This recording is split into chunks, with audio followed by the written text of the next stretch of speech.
Chapter 36. Brian POV. The moment my eyes met him, I sensed he was meant to be mine.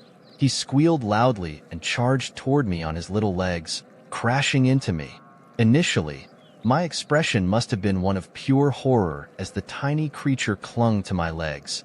Tony and Martin stared, mouths agape like they were trying to catch flies. "I found you! I found you! I knew I would find you!" the boy screamed, bouncing excitedly. I awkwardly patted his back, unsure how to handle the situation. Yet, touching him only solidified the reality of it all. For a moment, I wondered if my drink had been spiked with something stronger. I almost wished it had, until I caught his scent. He was a rogue, but his alpha aura was too strong for just one alpha, indicating both his parents were alphas. Only another alpha would detect the potency of his aura, even at his young age. And his scent, it was familiar. "So he's yours then?" Tony asked, stepping into my apartment. I blinked, looking down at the boy with big amber eyes staring up at me. There was no denying it. He was mine. I nodded slowly, feeling incredulous. I apparently had a son? But how? Who wouldn't jump at the chance to have a child with an alpha? What woman in her right mind would keep that a secret?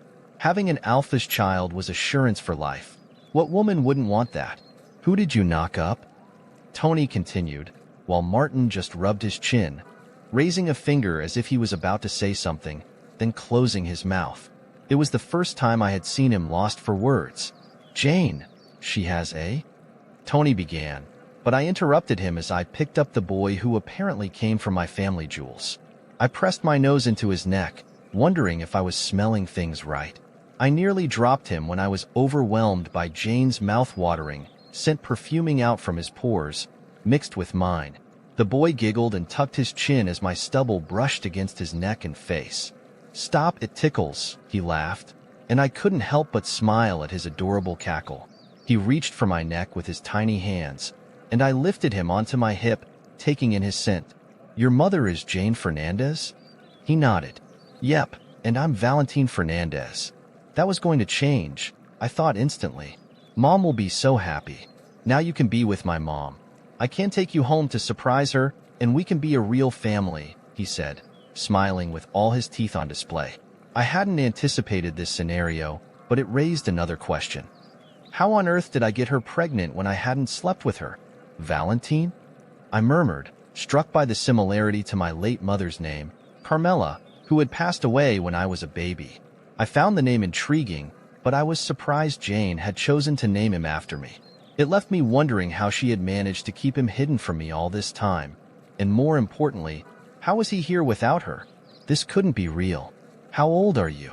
I asked him. "5," he replied, holding up his hand with fingers splayed out. I glanced at Martin.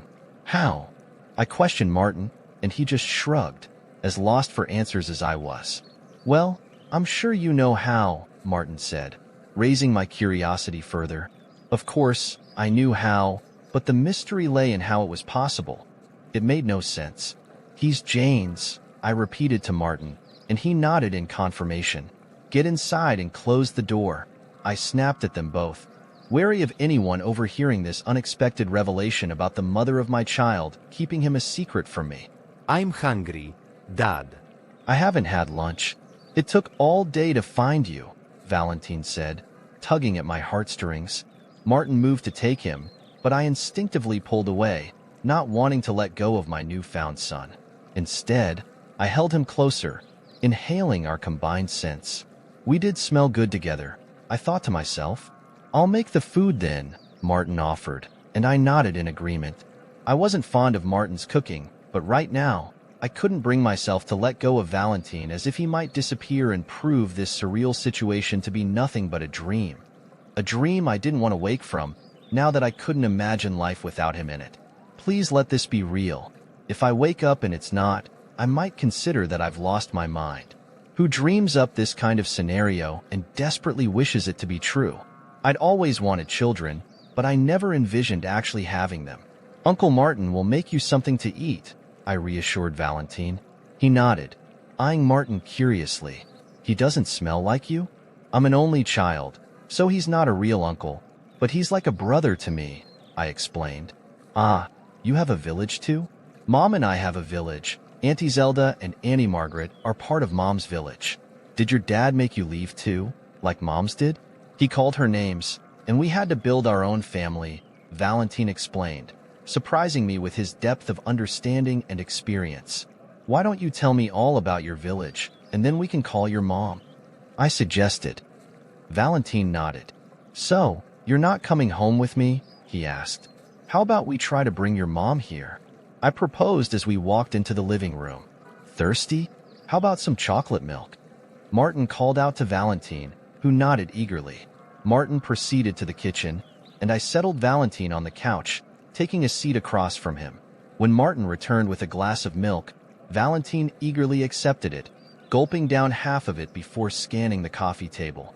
His brows furrowed, and I clenched my teeth, sensing Martin's intention behind the missing coasters. Where are your coasters? You need coasters, Valentine remarked, holding the glass as if setting it down without a coaster would halt the world. I was taken aback by Valentine's observation, and Martin's smug smile confirmed he had purposefully left them off to gauge my reaction. Definitely your kid, Martin remarked, rolling his eyes before fetching a coaster. I observed as Valentine carefully placed the coaster on the coffee table, ensuring his cup was perfectly centered. The straight alignment of the coaster triggered a memory of Jane finding coasters when I visited her. She had mentioned that one of the children among the rogues was a little OCD. Now I wondered if she had been referring to our son.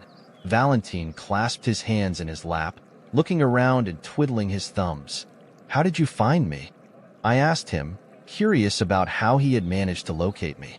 Mom showed me a picture on the internet, and I used maps, but I couldn't find your street.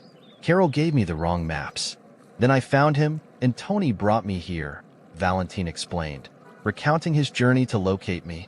I take it you're the missing rogue boy I heard about on the radio? I asked, recalling the recent news. I was on the radio? Valentine asked excitedly, his eyes widening. Tony chuckled, joining us near the couch where Valentine sat. Yes, and I imagine your mother is quite worried about you, I mentioned to Valentine. Mom always worries about me, he responded casually. I suppose that's what mothers do, I remarked, and he nodded in agreement. So, tell me more about your village, I prompted, hoping to learn more about his life. What do you want to know?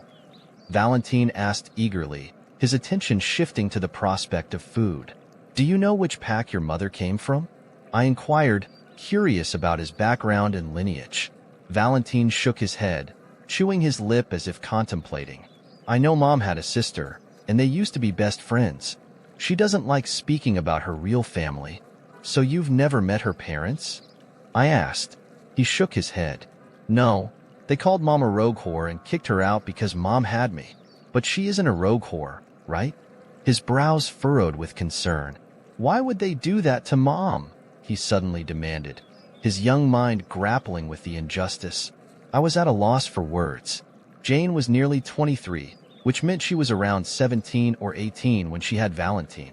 But then Jane's words echoed in my mind. I am not a rogue whore. Did she know who I was and what I was from the beginning? The pieces of this puzzle were starting to come together, but there were still so many unanswered questions. Did your mother ever explain why she didn't tell me you existed? I asked Valentine. He shrugged. She said she did tell you, but you didn't believe her. Then she said she couldn't. Martin glanced at me, and I furrowed my brow, processing this information. What do you mean she couldn't? Why couldn't she? I inquired further. Valentine scratched his head, looking thoughtful. Mom thinks I don't listen, but I do. She thinks you would take me away from her, but you won't, right?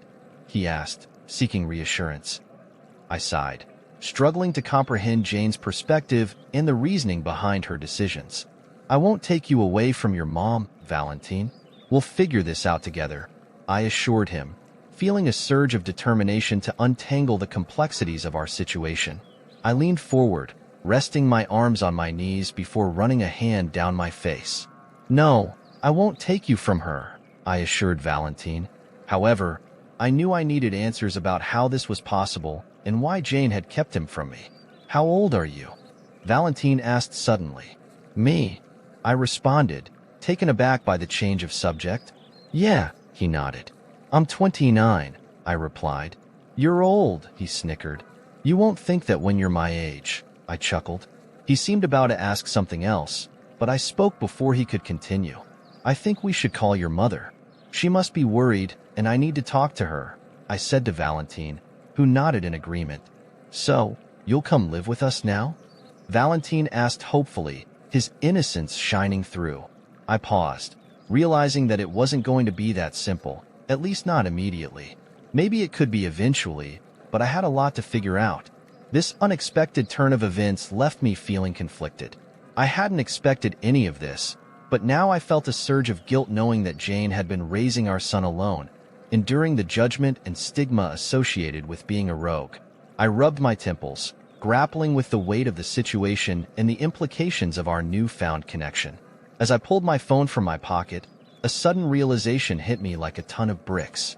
Jane had been homeless and living in her car when I met her as a rogue, and I had kicked her out of my pack house.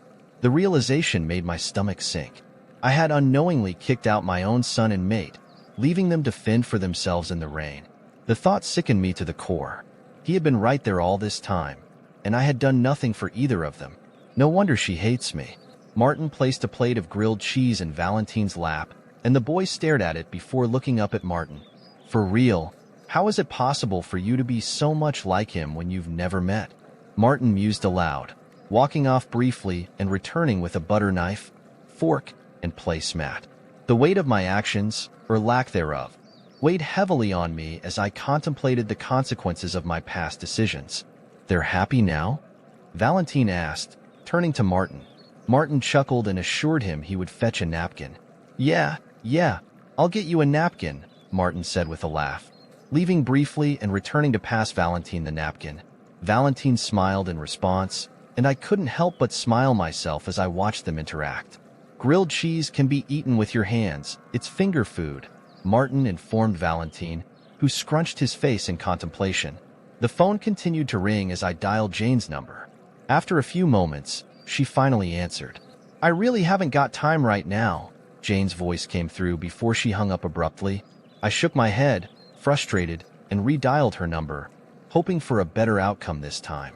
Brian, she growled into the phone, want to explain how I have a boy with amber eyes and a startling resemblance to me sitting across from me? I asked her. There was a moment of silence on the line. Valentine, she whispered, fear evident in her voice. That would be him. We need to talk.